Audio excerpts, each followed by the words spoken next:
오늘 말씀의 제목은 오늘 본문에 있는 그런 말씀인데, 혹시 조금 제가 말씀을 준비하면서 생각하기를 어렵지 않을까 그런 생각을 좀 했어요. 그런데 여러분들이 잘 이해하시도록 성령 하나님께서 역사해 주시기를 바랍니다.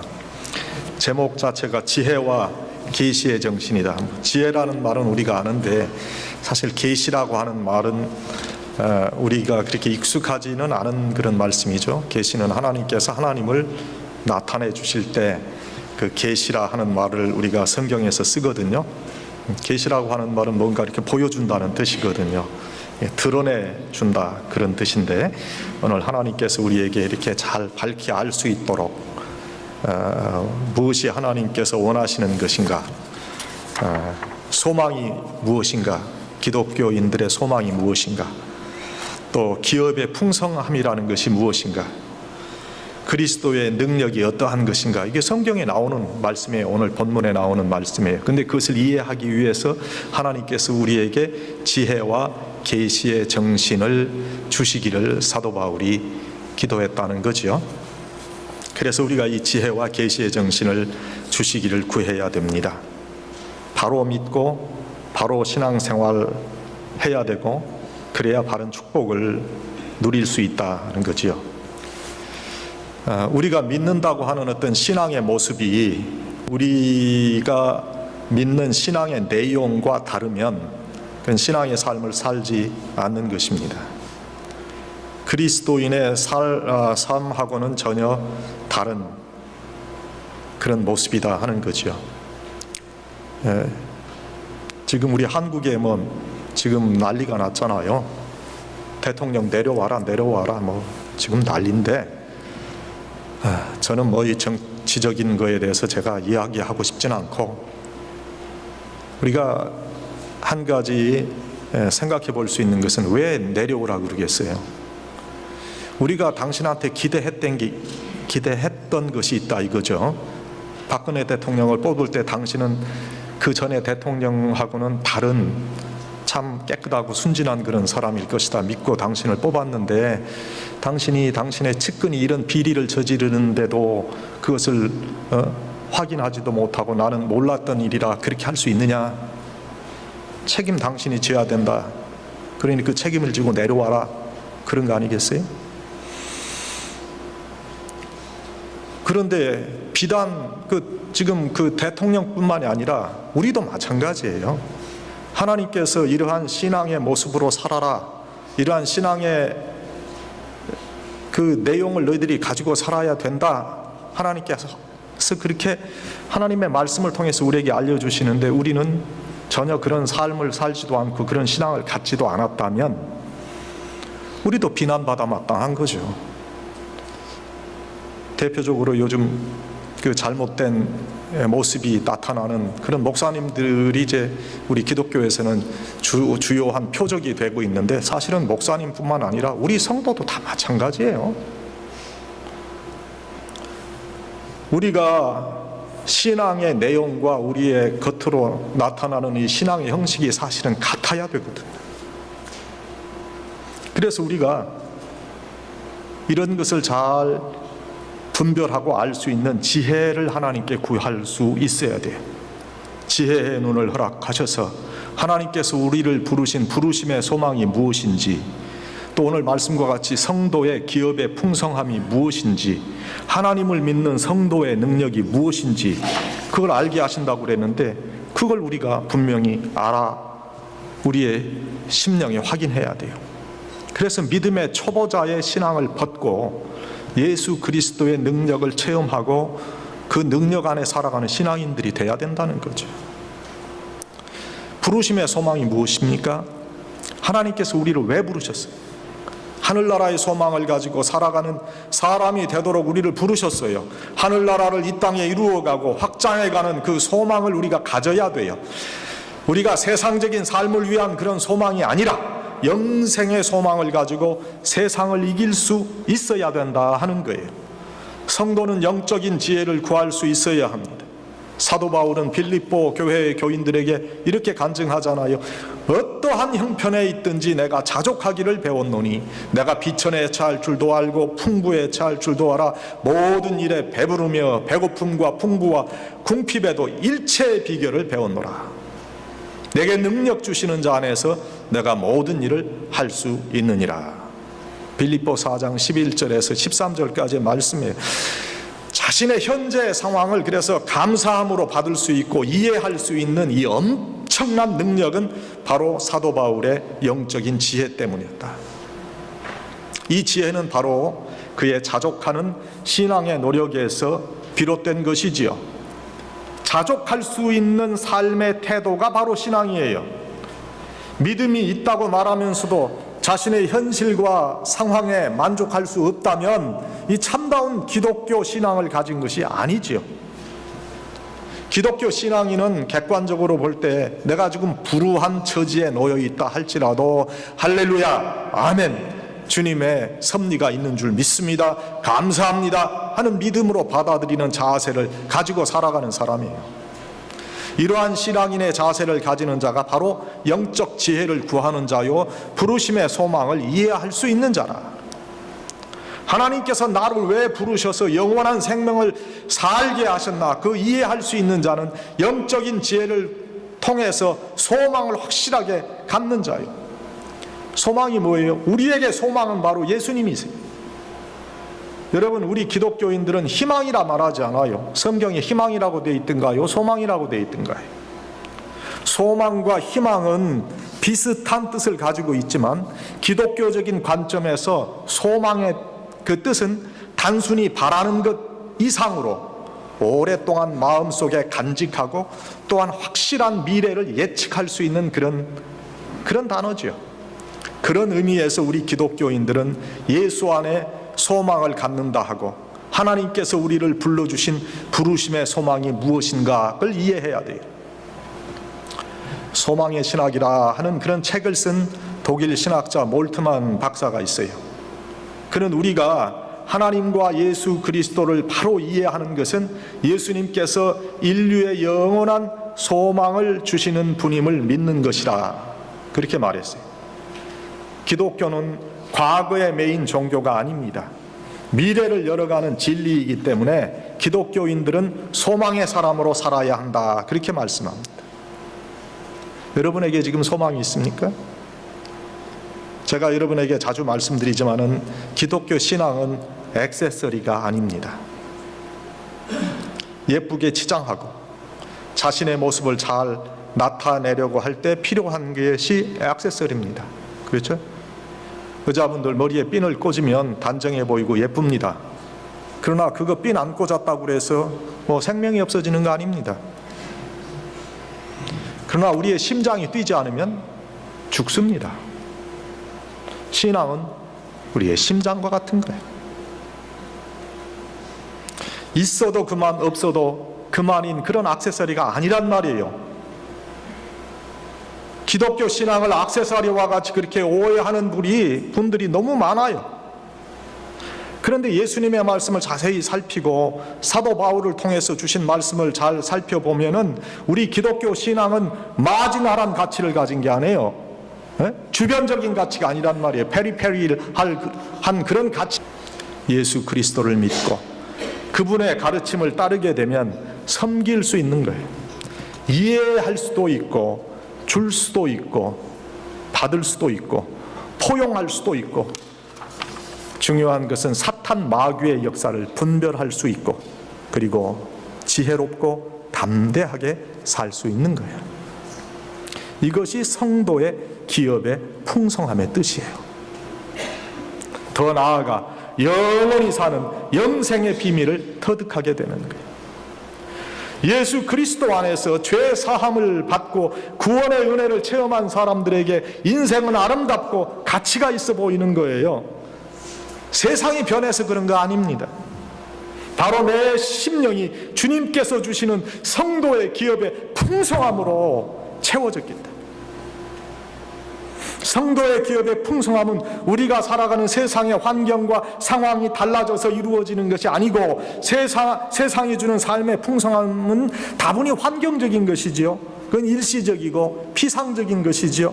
그래서 외부적인 조건에 의해서 좌우되고 바뀌고 변하는 거예요. 그러나 우리 예수님께서 주시는 성도의 기업의 풍성함은 내적인 것이고 변함없는 것이고 나와 하나님과의 바른 관계에서 오는 영원한 풍성함이다. 사랑하는 여러분, 이 성도의 기업의 풍성함을 누리시기를 주의 이름으로 축원합니다. 그리스도의 능력은 무엇인가? 죄와 싸울 수 있는 그 능력, 그리고 이길 수 있는 능력, 그리스도께서 주시는 능력이에요.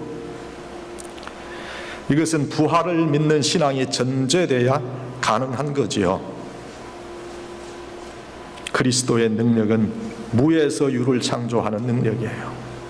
죽음에서 생명으로 변화되는 능력이에요. 부르심의 소망과 기업의 풍성함과 그리스도의 능력을 알게 하는 신령한 지혜다. 신령한 지혜는 예수 그리스도와 바른 관계를 가지게 해요. 신령한 지혜는 예수님의 능력을 소유한 자가 되게 하세요. 예수님과 올바른 관계를 가지고 그래서 예수 그리스도의 능력을 소유한 자가 되면 그리스도의 능력이 나타나고 평안한 심령이 되는 거예요. 여러분 거꾸로 매달려 보셨어요? 거꾸로 매달려 본 그런 경험을 하신 분, 그분에게 누가 지금 평안하냐고 그러면 미쳤다고 그러지. 내가 지금 거꾸로 매달렸는데 뭐가 평안하냐 말이야. 바로 세워져야 평안이고 뭐고 있지 않겠냐. 몸이 바로 서는 것이 가장 우선되고 중요한 것 아니겠어요? 그 다음에 뭐 평안하다고 말할 수도 있겠죠. 먼저 주 안에서 바로 서는 게 중요한 거예요.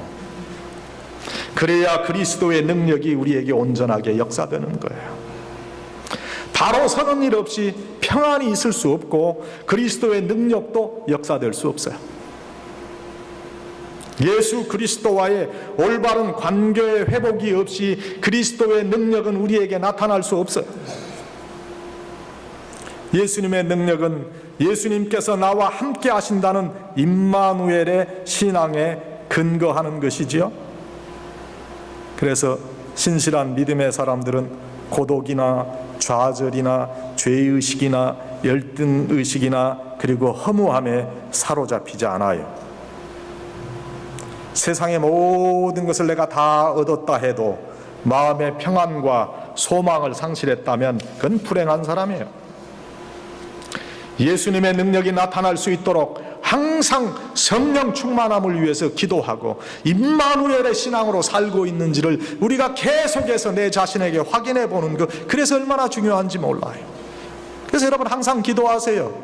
식사하실 때도 기도하고, 하나님 음식을 주시니 감사합니다. 저와 함께 하시는 줄 믿습니다. 차를 탈 때도 운전대 잡고 하나님 나와 함께 해 주실 줄 믿습니다. 하나님의 임재하심을 믿습니다.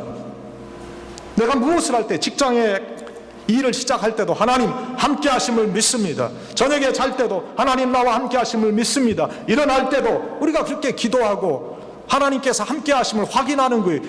그렇게 해서 성령 충만을 우리가 확인하는 거예요. 뭐가 성령 충만입니까 여러분? 방언으로 기도하고 통변의 은사를 갖고 능력 행함을 받고, 물론 그 성령의 역사지만은, 은사지만은, 우리가 매 순간 우리의 삶에서 성령 하나님께서 나와 함께 하심을 체험해야 될 거 아니에요. 얼마나 중요한지 몰라요. 임마누엘의 신앙, 그분이 세상 끝날까지 우리와 함께 하실 것입니다. 요한복음 14장 27절, 평안을 너희에게 끼치노니 곧 나의 평안을 너희에게 주노라. 내가 너희에게 주는 것은 세상이 주는 것 같지 아니하니라. 너희는 마음에 근심도 말고 두려워하지도 말라. 우리 주님께서 주시는 이 임마누엘의 평안이 바로 우리에게 주시는 그리스도의 능력이다. 이러한 능력을 우리의 삶에 나타내기 위해서 정상적인 신앙인의 인식이 얼마나 중요한지 몰라요.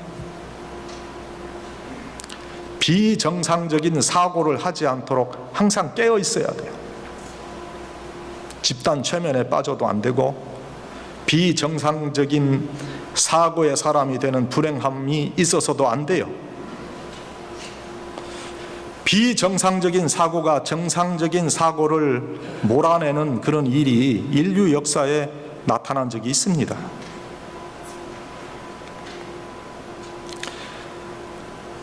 비정상적인 사고가 정상적인 사고를 도태시키고 부인하는 현상의 역사인데, 그래서 우리는 정신을 차려 잘못된 인식을 가지지 않도록 해야 돼요. 뭐가 정상적인 사고고 무엇이 비정상적인 것인가를 분별해요.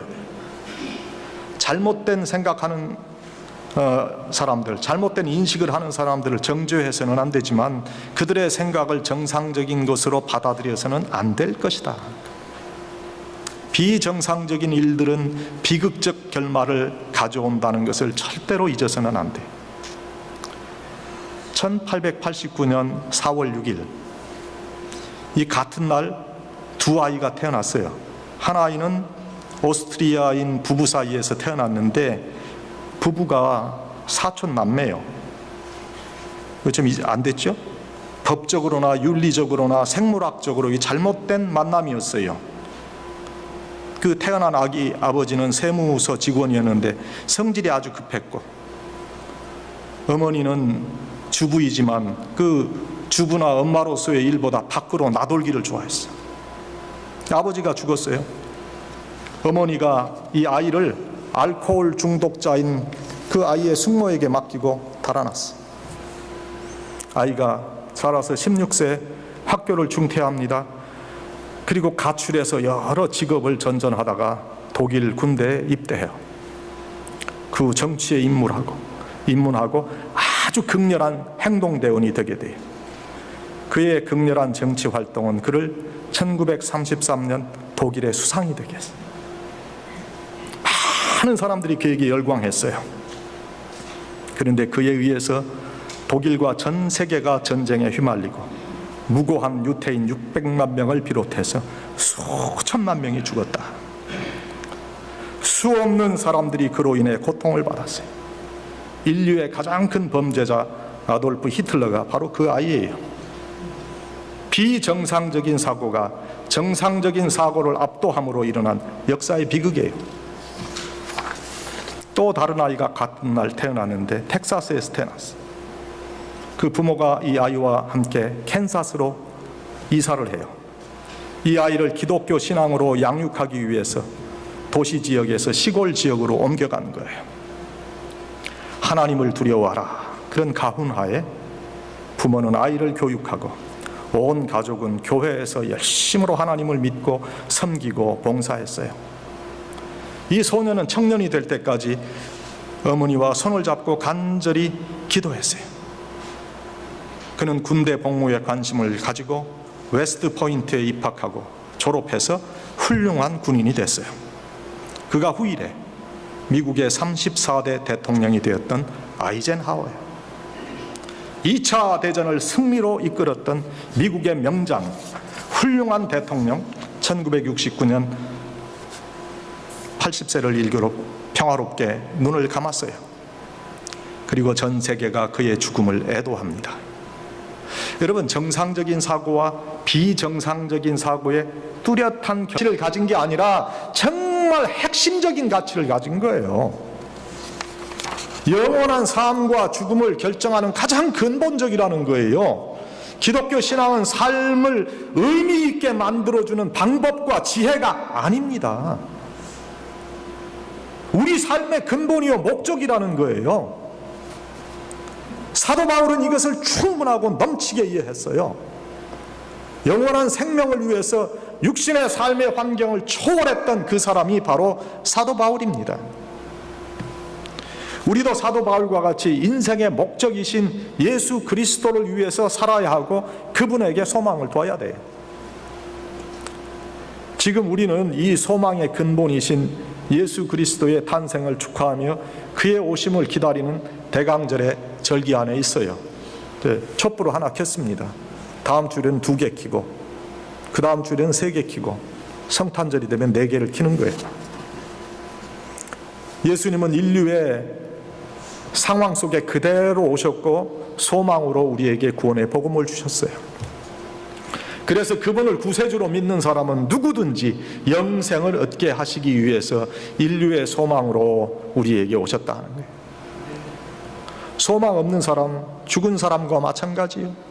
소망이 없는 가정은 파탄으로 끝나고 소망이 없는 국가는 부도가 난 것과 마찬가지예요. 그래서 사탄은 우리에게 소망을 빼앗아 가려고 하는 못된 짓을 계획하고 실행합니다.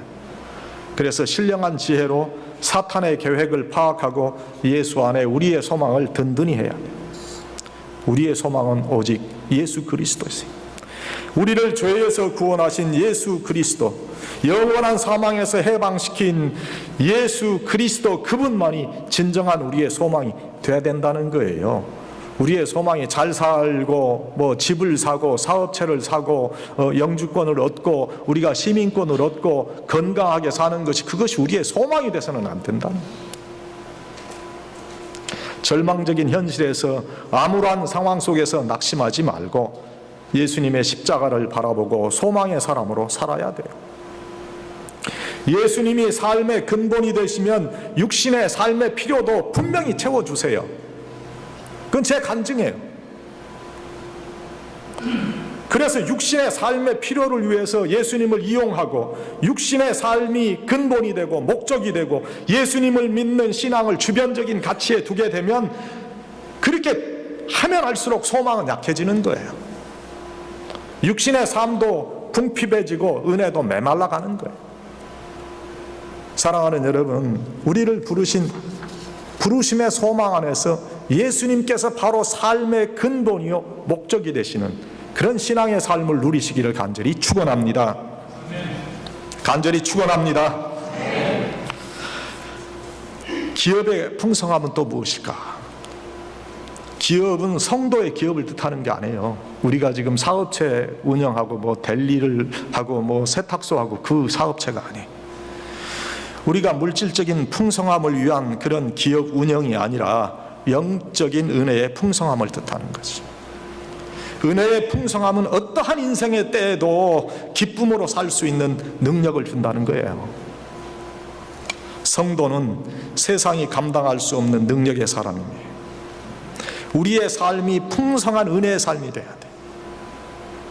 그런데 풍성한 은혜의 삶을 가로막는 사탄의 역사가 있어서 이 사탄의 역사는 우리를 자꾸 세상적인 생활에 연결시켜서 마음을 불안하게 한다. 하나님께서 주시는 풍성한 은혜의 삶에서 멀어지게 하는 것들이에요. 그것은 바로 의심이고 염려와 근심이고 불안과 공포입니다. 이것들은 하나로 연결되어 있어요. 그리고 이것들의 원인은 육체의 죽음과 인간의 죄와 그리고 삶의 허무감입니다. 이 문제의 원인이 우리의 심령에 존재하는 한 참된 평화와 평안을 기대할 수 없어요. 다른 기독교 신앙을 가지게 되면 당당하게 사는 거예요. 내 몸이 불편해도 당당한 거예요. 내가 지금 가진 게 없어도 당당한 거예요. 왜냐고요? 바로 예수님 때문이에요. 예수님께서 내 주인이 되어주시고 예수님께서 나에게 참된 삶의 은혜를 주시기에 모든 일에 자족할 수 있는 평안을 누리게 되기 때문이에요. 이 비밀을 터득해야 그리스도인이라 불리는 거예요. 아무리 교회 나온다고 해서 그분 그리스도인, 겉으로 보기는 그리스도인일지 모르지만 이 비밀을 모르면 그리스도인이 아닙니다. 아무리 값비싸고 탁월한 그 차를 여러분이 가지고 있고 아무리 안락하고 호화로운 집을 가지고 있고 세상의 호사스러운 행복을 다 누린다고 해도 그것이 영원하고 참된 평안을 가져다 줄 수 없는 것을 여러분 잘 아실 거예요. 참된 내적인 만족과 영혼의 행복은 죽음과 죄, 염려와 근심을 극복할 수 있는 평안한 마음을 소유하는 데 있어요. 그런 평안은 세상이 줄 수 없어요. 내가 노력하고 수행해서 얻을 수 있는 것도 아닙니다. 내가 죽을 힘을 다해 이루었다고 생각했지만 어느 종교의 말대로 도로 아미타불이 되어 허사로 돌아가고 마는 거예요. 그 평안을 얻는 길은 성도의 기업의 풍성함, 성도의 기업의 풍성함의 근본은 바로 예수님을 나의 구주로 고백하는 신앙이에요. 우리가 가난에 시달릴 때 내가 돈만 벌면 행복할 것이라고, 평안할 것이라고 생각합니다. 그러나 현실은 그렇지 않아요. 우리가 인생의 고비를 맞잖아요. 신분의 문제, 이민 정착의 문제, 자녀의 문제, 사업의 문제, 건강의 문제, 그런 문제를 우리가 만날 때, 야, 내 이 고비만 넘기면 내가 행복하고 평안할 것이라고 생각하지만 그것이 착각이라는 것을 우리가 경험하지 않습니까? 많은 돈을 가졌다는 것, 마음의 평화를 만들어주지 않습니다. 오히려 불안과 초조를 가중시킨다. 오직 예수님, 그분을 통해서만 의심과 염려와 불안을 극복할 수 있어요. 죽음의 불안도, 죄에 대한 고민도, 삶의 허무함에 대한 자괴감도 예수 그리스도를 믿는 신앙으로 극복하는 거예요.